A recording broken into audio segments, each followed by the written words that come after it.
Bon, eh bien le PSG est de retour, et nous aussi, et pas n'importe où. On est dans nos nouveaux studios, voilà, qu'on vous présente. En tout cas, ça fait quelques semaines, quelques mois, on est en pleine préparation. Et puis, voilà, on est heureux de faire ce premier talk dans les nouveaux émotions. studios. Exactement. Nous y voilà enfin. On a profité de la trêve pour déménager, et quel plaisir, on s'y sent très bien. Exactement, et on va avoir encore quelques petites modifications. Vous allez voir de talk en talk, live en live, etc. Exactement. Il y a Mehdi derrière la cam. Tu valides ou pas ? C'est validé. Je suis pas sûr on l'entend, mais il valide. Et il valide. Tout le monde valide. En tout cas, dites-le dans les commentaires déjà si vous validez le nouveau studio et tout. En tout cas, ça fait plaisir.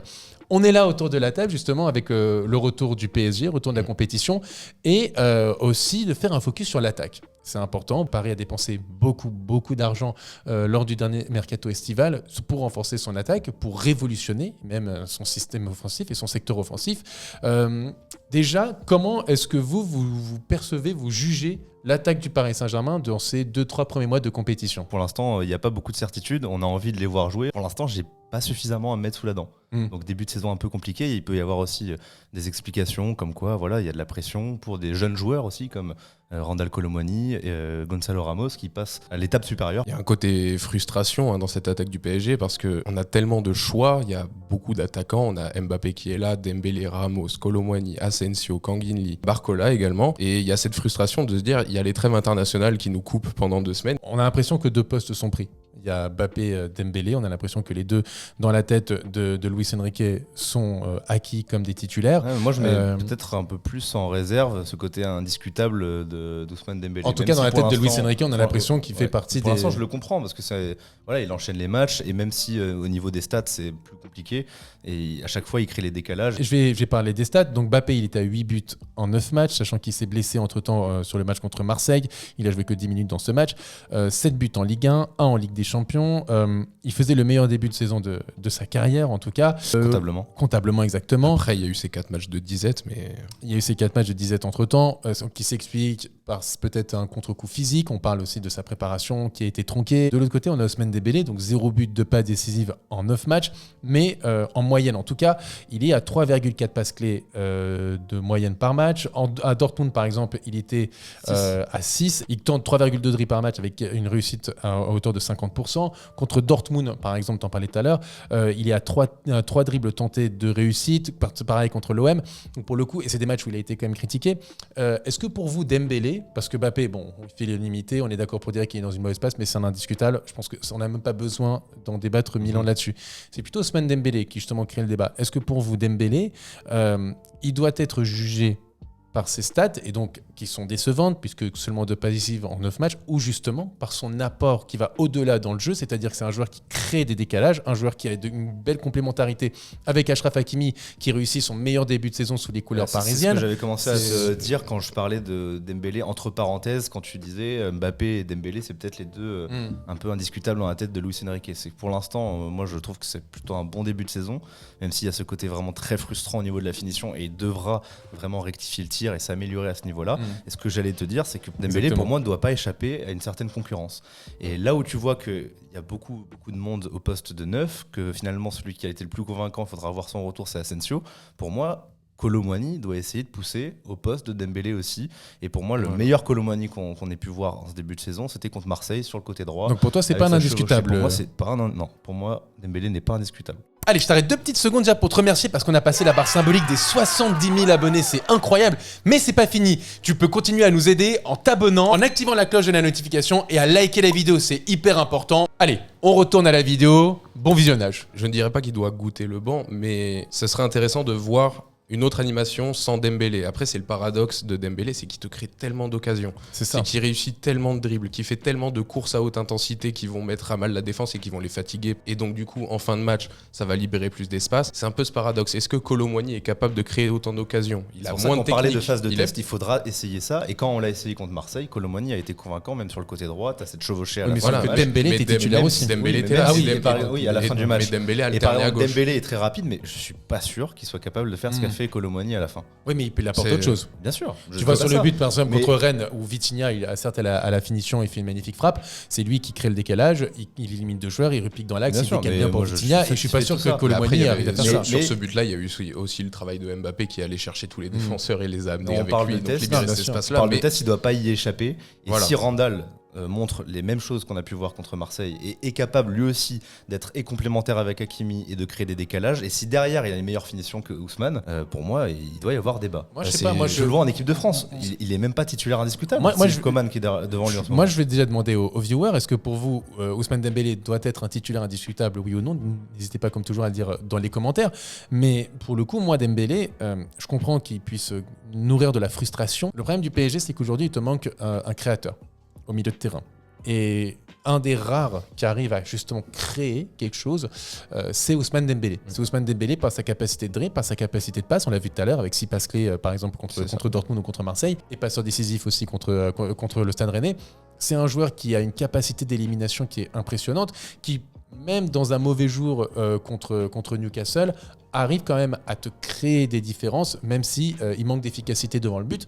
Donc, moi, je pense que Dembélé, il doit être vu non pas comme un starter, mais presque un milieu de terrain supplémentaire, presque. Un milieu de terrain où on sait que de toute façon, tu n'attends pas des stats d'un milieu de terrain. C'est pour ça que je voulais peut-être l'essayer encore une fois dans une phase de test, le voir peut-être au cœur du jeu. Bon, ça avait fait beaucoup réagir. On s'était moqué de nous dans notre format court. C'est peut-être pas. C'est quelque chose que j'aimerais bien voir. C'est peut-être pas la solution, mais il faudrait voir. Il faudrait voir. Voilà, en tout cas, je rejoins Joe complètement sur le côté. On a un déficit de joueurs créatifs, on va dire, depuis le départ de Neymar et de Messi. Alors on peut les critiquer tout ce qu'on veut, etc. Et même de Di Maria, même si c'est il y a plus d'un an. Mesure, mais c'était des joueurs qui créent. En tout cas, ce que je veux dire, c'est que je ne crache pas du tout sur son début de saison. Simplement, voilà, pour moi, pas indiscutable. La concurrence doit être faite aussi, surtout qu'il y a quand même, encore une fois, du monde devant. Parlons d'un poste où justement il y a beaucoup de concurrence, c'est le fameux poste de neuf. Kolo Muani a disputé 6 matchs, donc 4 titularisations, 2 buts, 2 passes décisives, dont un but récemment contre le Stade Rennais où il est rentré et sur son premier ballon, il marque un but. Il en marque un deuxième aussi où il est signalé hors jeu de quelques centimètres. La finition était au rendez-vous en tout cas. Exactement. De l'autre côté, son concurrent direct Gonçalo Ramos, donc 2 buts après 7 matchs joués. Il a dû attendre par ailleurs 256 minutes avant d'inscrire son premier but. Il en a marqué un contre Marseille et un autre contre Marseille. Voilà. Je nous fais un petit test. Exactement. Qui vous a le plus convaincu à ce poste depuis le début de la saison? Entre les deux, parce qu'après on va parler justement un peu des joueurs bonus que j'appelle. Voilà, je partirais plus sur le bonus, mais non, mais les deux sont on rappelle quand même que Gonçalo Ramos a été, bon là il est en prêt et en gros un prêt très obligatoire. Cher, ça va se transformer en transfert de 65 millions d'euros plus 15 millions d'euros de bonus. De l'autre côté, entre 75 et 90 millions d'euros. Voilà. Donc en gros, on peut dire que ces deux attaquants, avec bonus, c'est à hauteur de 150 millions d'euros. C'est cher.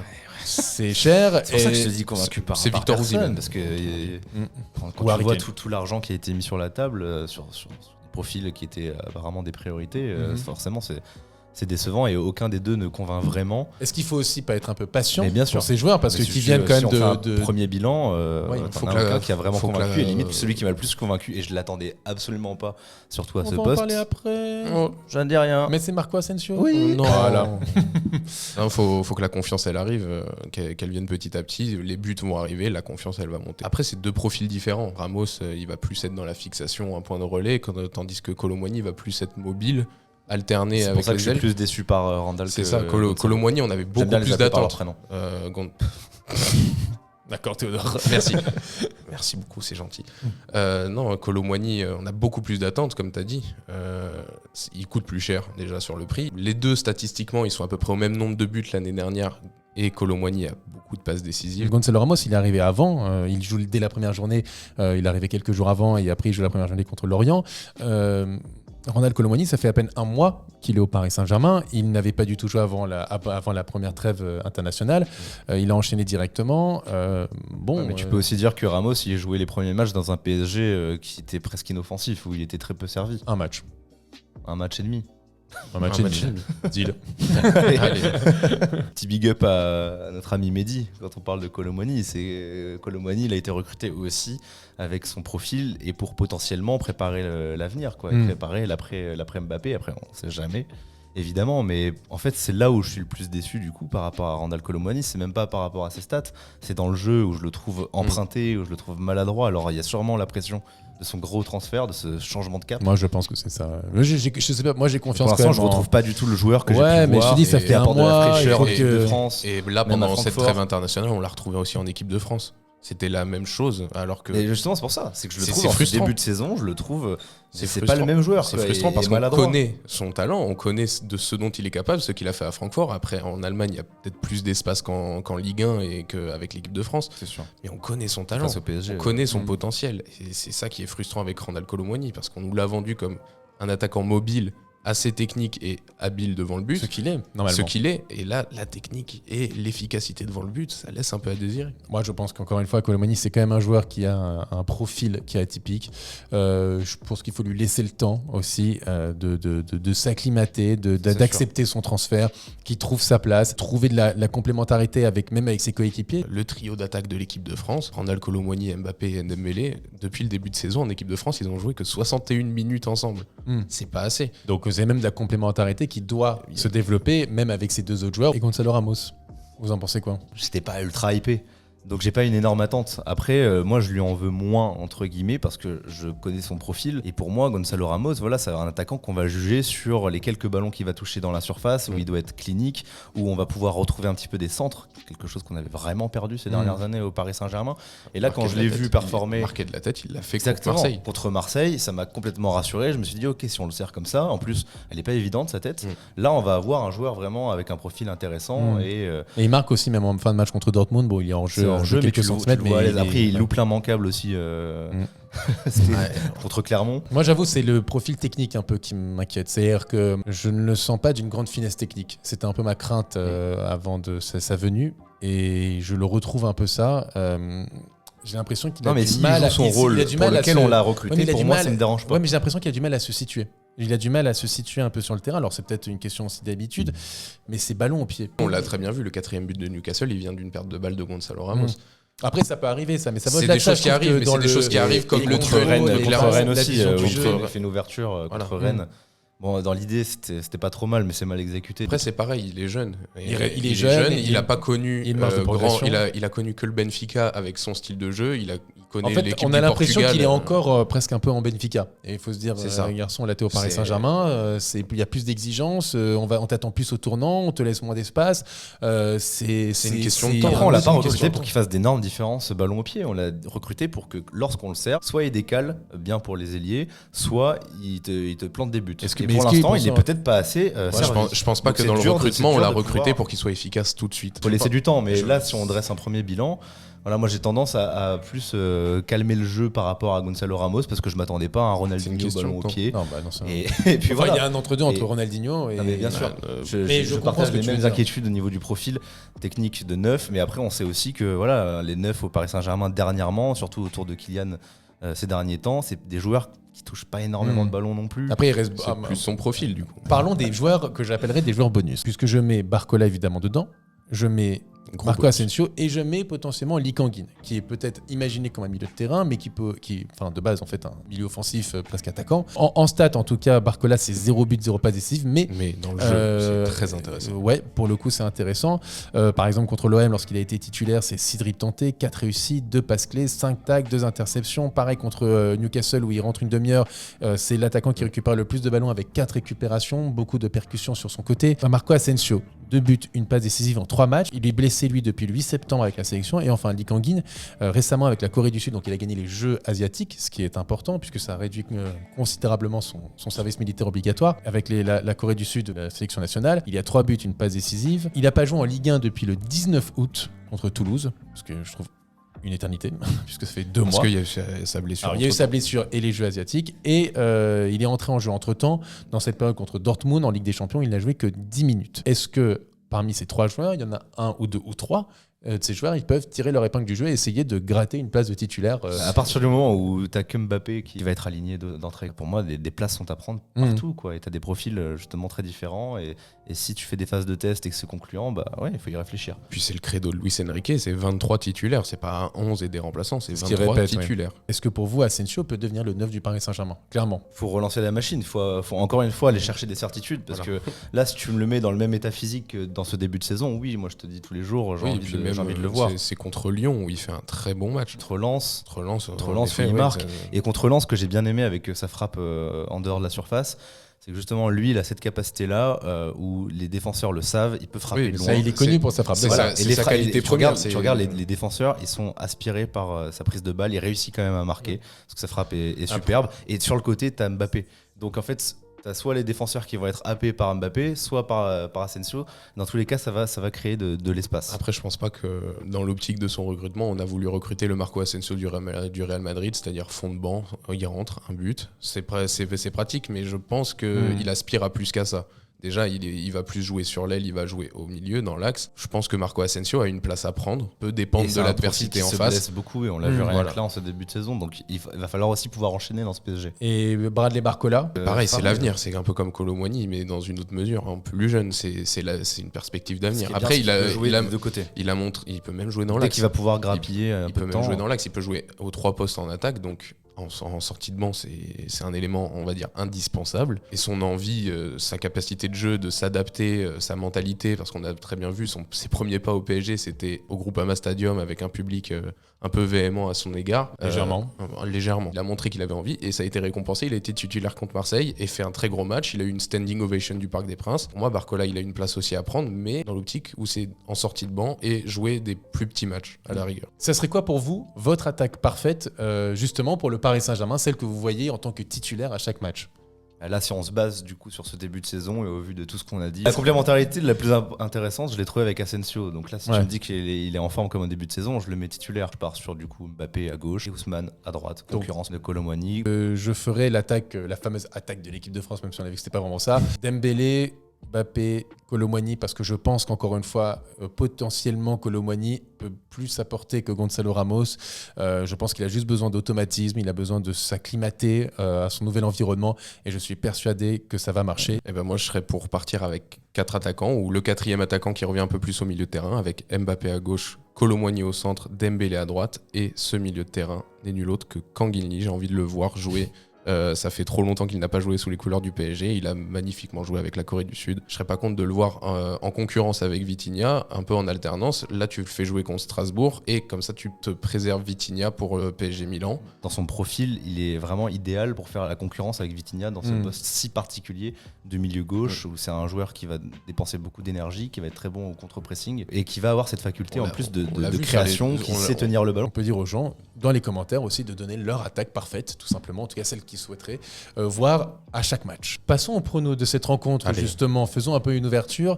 Et les pronos, vous le savez, toute la saison sont sponsorisés par les amis de BetClick. On rappelle que pour les nouveaux joueurs, ils peuvent s'inscrire avec le code CANALSUP avec un seul P sur BetClick et ils peuvent avoir leur premier pari remboursé à hauteur de 100 € de free bet. Donc c'est plutôt intéressant. Là-dessus, on rappelle aussi, disclaimer, vous voyez le bandeau jaune, ça concerne les gens qui ont plus de 18 ans ou plus. C'est interdit aux mineurs les jeux d'argent, c'est très important. Et ceux qui peuvent jouer, vous jouez de l'argent que vous pouvez perdre.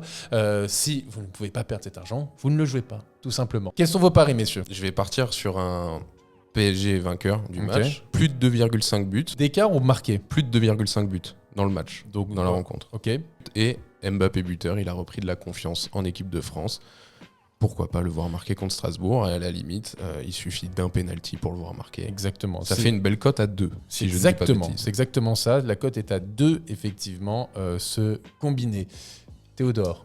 Bien, moi, ça va être moins complexe parce que je trouve que la cote de la victoire du PSG, ça tourne autour de 1,20. 1,22. 1,22. On les connaît bien, ces matchs-là, juste avant la Ligue des Champions, juste après la trêve, que je m'aventurerai pas sur cette cote-là. Et simplement, pour moi, je miserai sur Mbappé buteur à 1,50.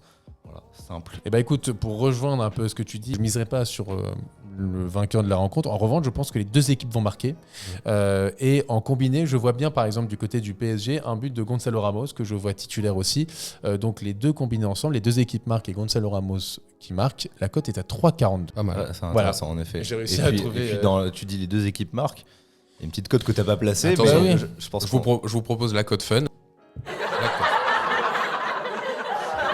Maintenant qu'on s'est bien marré, passons aux choses sérieuses. Kevin Gamero buteur. Une cote à 5,75 si je dis pas de bêtises. Mais oui, qui marquerait donc contre son ancienne équipe. Contre son ancienne C'était équipe. le cas sur Il l'a fait à la Méno la saison dernière. Moi je le vois bien marqué au Parc des Princes. Ok, bon bah écoutez, en tout cas, vous pouvez retrouver ces cotes chez les amis de BetClick. Et n'hésitez pas aussi à partager vos pronostics dans les commentaires. Merci messieurs en tout cas pour ce premier talk dans ce nouveau décor. Voilà, ça fait plaisir. On se retrouve très vite pour un autre talk, pour un autre live, pour des versions courtes. Bref, en tout cas, n'hésitez pas à vous abonner, à mettre la petite like, à commenter, à partager le talk. C'est important, vous savez. J'ai kiffé l'ambiance. Bah oui, c'est une ambiance un peu différente que ce qu'on avait avant. Voilà. J'espère que vous avez kiffé aussi et on se retrouve très vite. Ciao tout le monde. Ciao.